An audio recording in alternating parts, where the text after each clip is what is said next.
අයිබෝවන් කියලා පිළිගන්නවා ඔන්න අපේ YouTube channel එකට. ඔන්න අපි ලොකු දුරක් ගෙවාගෙන ඇන්ඩියල්ලේ පාවම කරලා ආවිලා ඉන්නා. අපි ලොකු දුරක් ගෙවාගෙන ආපු ඒ ගමනේ අවසාන ස්ථානයට තව යන්න තියෙන කිලෝමීටර් 1.5 2ක් විතර දුරක් කියලා තමයි අපිට මේ ගමේ කට්ටිය කිව්වේ. අපි දැන් යන්නන්නේ ගමන. ඒ ගමන ගොඩක් කටුක වෙන්න පුළුවන්, දුෂ්කර වෙන්න පුළුවන්. හැබැයි අපි ඒ ගමන අනිවාර්යයෙන් යනවා. එහෙම නේද guys? right අපි යන ඉහළම ස්ථානයට ගිහිල්ලා අපි ආයෙ ඔයාලට මේකේ ඉතුරු කොටස කියනකම් bye.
ශනිකව එහෙම්මම හෙල තියෙන්නේ. ඒ හින්දා ගොඩක් ලේඩීස් අයට නම් මෙතනට නගින්න අමාරුයි. ඉතින් සපෝට් එකක් තිබ්බොත් බැරිත් නෑ. පරිස්සමෙන් එන්න පොඩ්ඩක් ඔය ආබාධ හරිමි දිනක් නම් මෙතනට ගෙන්න අමාරුයි. ඒ හින්දා හොඳ ෆිට්නස් කොල්ල සෙට් එකක් වගේ ඉන්නවා නම් නියම පොට් එක තමයි මේ.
අන්තිම අදියර ඊරායත් අපි මේ ගෙව්වා. දැන් දවස් 12 විතර දැන් 11:40යි. ඊළඟ වැඩ සේරමරයි. ඉතින් බලන්න ලස්සන තැනක් ලස්සනට ෂූට් එකක් කරා විනෝද වුණා සිංදු කිව්වා. පන්නයක් ගන්න කොල්ල කට්ටියකට නියම තැනක් මේක.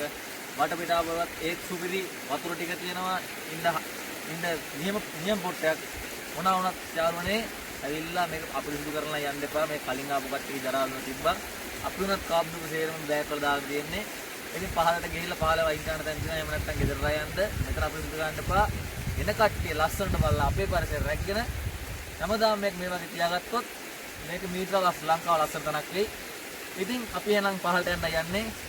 තව දෙක තුනක් ආව පහලට යන්න. ඉතින් නැස්සක් ඒ ගැනද කියලා හිතනවා. මේ පාරක් වෙනවා.